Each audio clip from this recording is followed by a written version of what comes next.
ఇంట్లో అందరూ Maggi lovers అయితే పిల్లలు ఏం బ్రేక్ఫాస్ట్ చేద్దాం? మ్యాగీ అమ్మా. Maggi Maggi Maggi. మన 5గురికి 5 వేసా. ఇంకొకటి అమ్మా. ఇంకొకటి అమ్మా. ఇంకొకటి అక్క.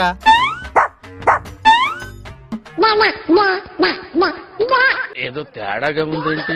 ఇది శ్రీతన్కి, ఇది శౌర్యకి, ఇది లియో రెడ్డికి, ఇది నాకు,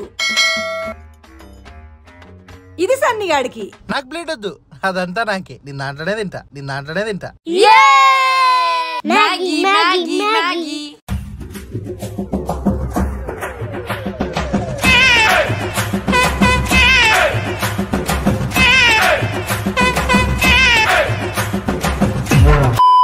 ఫుల్ గా జంక్ ఫుడ్ తిని అనారోగ్యం పాలైన ఫ్యామిలీ. అయిపోయి.